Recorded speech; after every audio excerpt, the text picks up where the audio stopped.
Hello, everybody. Dave Neal here, stand-up comic host of Bachelor Nation News, and we've got Nick Viall saying to People Magazine, I don't get the choice when it comes to Clayton Echard as the next Bachelor. He'll be the next Bachelor starting next Monday. Can you believe that? 2022. Wow. What a year 2021 was. Started with Matt James, ends with Hannah Brown's brother marrying her ex's ex. It's a whole situation. So much to get into. Someone had commented, they said, Dave, how about a wrap-up video of 2021? Are you kidding me? Katie Thurston, Matt James, Chris Harrison, Brendan Moraes. So many storylines. No. Go watch them all back. You guys, it's insane. All right, so Nick Viall says, I don't get the choice. And people go, oh, what is this, the pot calling the kettle black? But the pot's got a point. That was a funny line right there.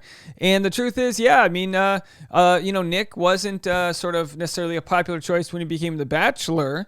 But people love to hate him because he's a successful guy and who's built his own media company and has longevity within Bachelor Nation. I like his critical sort of eye on the show. It's nice to see. It's nice to see someone who doesn't always follow the company line here.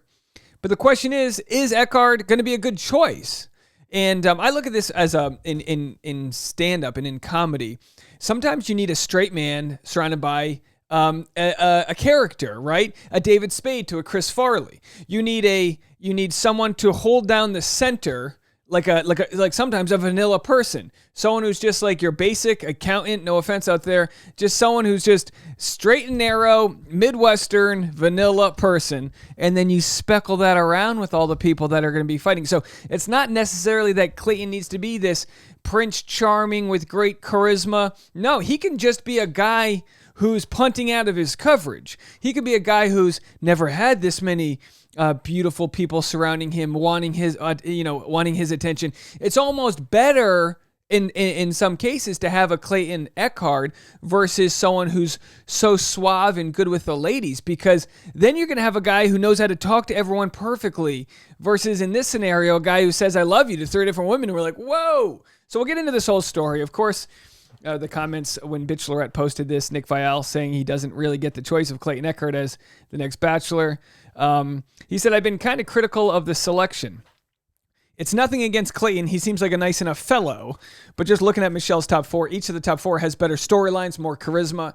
They have outshined Clayton in every possible way. So I don't really get the choice. As I mentioned, though, maybe what the show wants is not a guy to be the rock solid outshiner, but a guy that is basic enough that he'll do what he can to try to stay afloat. Nick's just jelly because he can't get it right. I don't know. Pot calling the kettle black. We got that one coming from Nick. That's hilarious. And Nick should have never been Bachelor. I didn't get that choice either. Should have been Luke. Of course, we made that video about why Luke Pell, is that his name, Luke Pell? Why he wasn't the Bachelor and how Nick got it at the last minute. You can check that video. I think it was from Friday, just a couple days ago.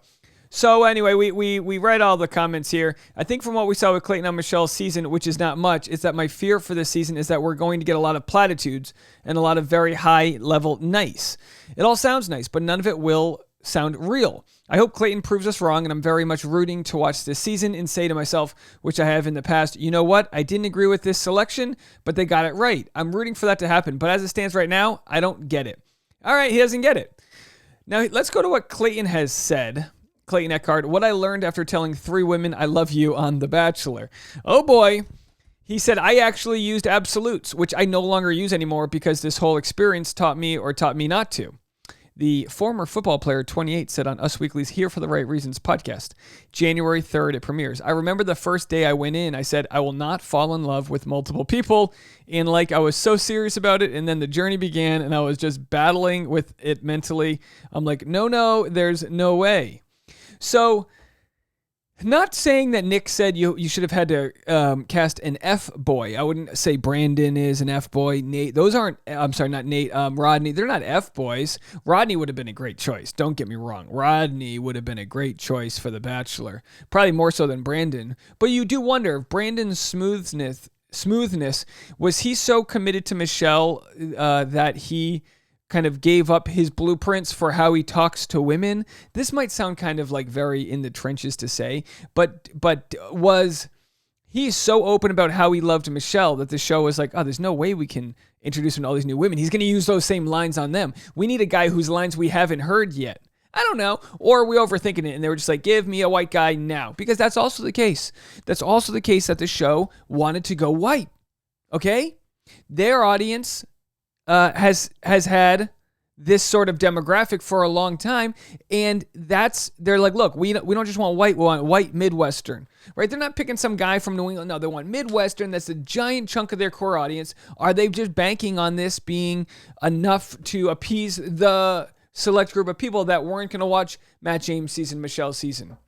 When it comes to empathy, it doesn't make it right, but in a lot of cases, people can only begin to empathize with people that are their same skin color. It's a very low, as far as I'm concerned, a very low IQ way of thinking, to be like, oh, I can only empathize with someone who has the same eye color as me, who looks like me, who's from the same, religious background as me. But that's how it works in society. Sadly, right? Until we ride the public subway and we realize, oh, other people are just like me, even if they look or sound different. You know what I mean? Eye roll, right? So that's the question: is Bachelor producers, are they banking on the fact that they'll get back some of their core demographic they may have lost? Now, we don't go into the nitty gritty of the demographic of what gender, race, religion, who's watching. We just know like if the total views are up or down. Bachelor, they've definitely got this information. So for them to want Clayton, maybe they can hide it behind, well, we had to cast it when the show was already going on. And since he wasn't a finalist, blah, blah, blah, we don't really know exactly what they went for. But what we found out with Katie's season is mess sells. Katie, a lot of mess came out of her season, as we all know. Will that happen with Clayton's season? It looks like it. It looks like there's going to be a lot of mess. Clean up aisle Clayton. I was like, you know what? Quit fighting these feelings, because if you do fight the feelings, you're going to hold back, and then that's going to cause these women to potentially put up their walls.